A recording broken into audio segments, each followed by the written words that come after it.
I'm cooking with Duncan Lou today, and we're going to be doing a very traditional Chinese dish, but with a Vietnamese twist. We're making Fisherman's catch with Vietnamese crispy egg noodles. Oh, I love this. It's all about the texture, isn't it? Crunchy noodles, perfectly cooked seafood, and loads of sauce. I might get straight onto the noodles. Yes.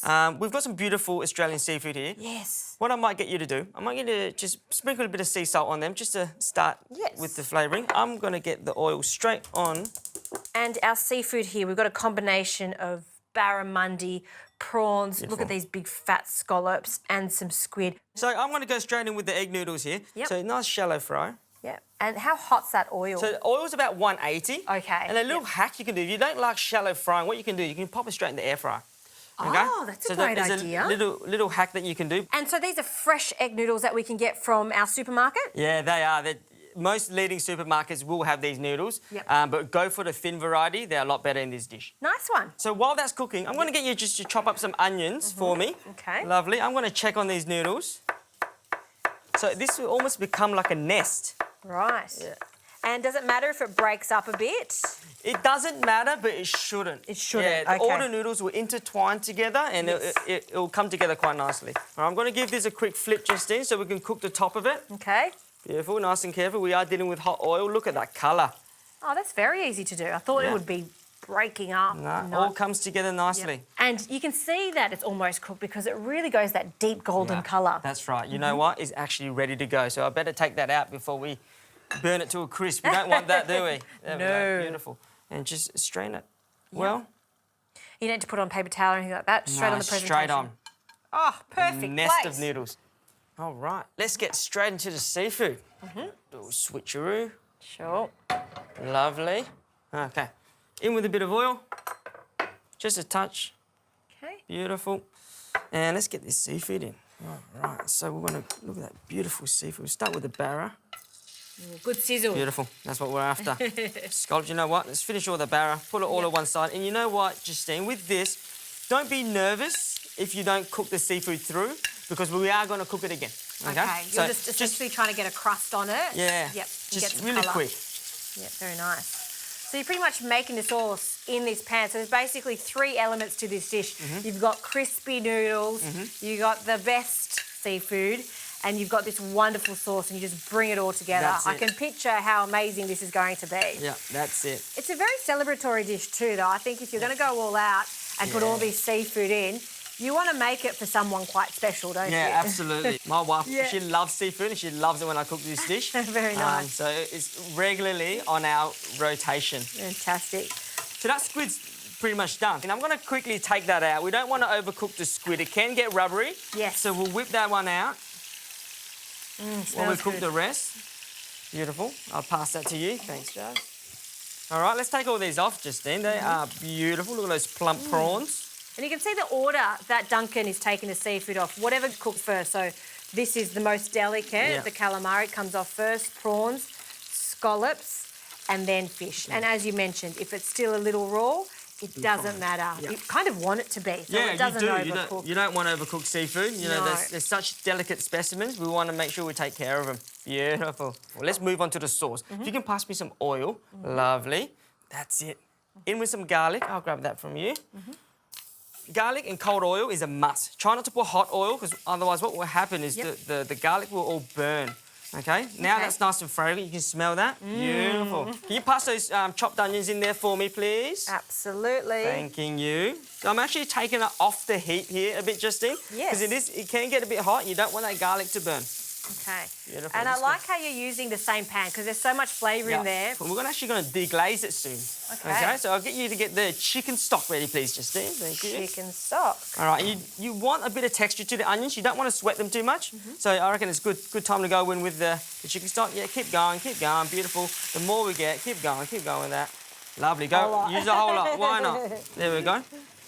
All right, let's add a bit of flavour. Sure. Could you add some oyster sauce in there for me, please? Okay, how much oyster sauce? About a tablespoon.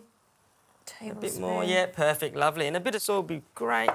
Okay, some light soy. I guess it's all about balancing, isn't it? Yeah, that's right. You've got the chicken stock in there, the soy, that's your seasoning. Yeah. You can always add a bit of salt at the end. Correct. So we'll bring that to the boil. I'm going to add a bit of umami now. Right. I'm going to grab some, you pass me a little spoon there. There we go. Lovely. I want to go with a touch, maybe half a teaspoon of anchovy salt. Wow, let me smell that. Ah, so It's that's the super robust. Vietnamese Twist. addition right there. That's it. It's got an intense smell. And if we couldn't find this A bit of salt, yeah. could you use a little bit of fish sauce? Yeah, a bit of fish sauce, a bit of salt. Yes. But as you can see, it's super pungent. It's hard to replace. Fantastic. All right, Okay. once that's to the boil, we're going to thicken it because that's quite loose at the moment. So let's really thicken it. And potato starch is gluten-free. Yes. So what we're going to do, could you add about 4 tablespoons of water in there for me? Lovely. 1, 2, 3, 4. Perfect. Now mix it well. And the thing about potato starch is if you mix it, you kind of have to use it. Otherwise it will settle on you and it'll feel dense at the bottom. I actually do like to use potato starch as a substitute for corn flour because I find the flavours much more neutral, so you'll taste all of the other ingredients in there. Yeah. Would you like that in now? Yep. Pour maybe about 3/4 of it in. Yeah, I agree with the potato starch. So mix it really well. And what activates the potato starch is actually the heat. It's actually going to get thicker as it gets hotter. All right, let's look it nice and thick now. Look at that, that is decadent. Yes. So I might put the seafood in there and I'm going to get you to work on the garnish. If you can chop some chili and coriander up for me, that would be divine.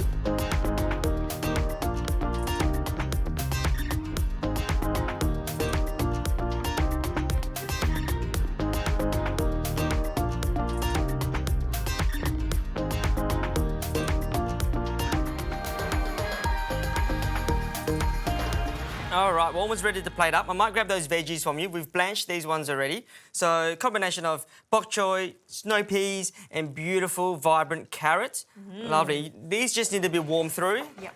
And we're good as gravy. Quite literally. Yeah. And we've just done a garnish of coriander and some chilli. Yeah. If you like a little extra heat. Oh, we love a little bit extra heat in our household. All right, let's transfer it over. So I'm going to move that a bit closer. Yes. Just going to move all the seafood on first. Yeah. Just really quickly, just to lighten the load. And then we're going to really go on with the gravy. This is pretty cool, Duncan. So what's going to happen when we've got all of that beautiful gravy on top of those crunchy, crunchy noodles? Great question. Those noodles will get rehydrated with flavour. Yep. So all this gravy, this umami gravy will soak up into those noodles and rehydrate them and bring them back to life. Yes. Yeah. Oh, this is going to be good. I reckon that's pretty good. So what we're going to do, I'm going to pour it over now. Yes. And you pretty much drench it. Yeah, and you can see why you don't want to reduce that stock at that stage too much because you need all of that sauce. You'll thicken it up with that potato starch. Yeah, and always use a bit more chicken stock than you need. You will lose some of it. Now that is a thing of beauty right there. Thank you, Justina. Could you please garnish it? That's it. Lovely, bit of coriander. Chili. Chili over the top. Beautiful. I can't wait to get into this, Justine. Oh, well, me neither. So let's try it, right? Yeah, let's get into it. So just break it apart, and this is usually, around the big dinner table, all breaking into it, getting noodles. You can see that. Look at that. That is just a thing of beauty. So you don't have to wait for it to soak in for too long? Not really. You can see that. Yeah, that's good to go, Justine. Go for it. All Get right. in there. Oh, yeah. See, some of it's look still at that. crunchy, and some of it's like just right. All right, let's have a taste.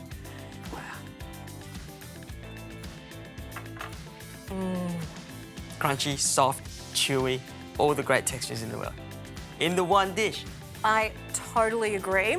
Next time I have a dinner party, just for a small amount of people, 4 people, this is what I'm going to make because it is so special. It's so interesting. It's like theatre because every mouthful, you're getting something different. You're getting crunchy, you're getting soft, you're getting a feast of seafood.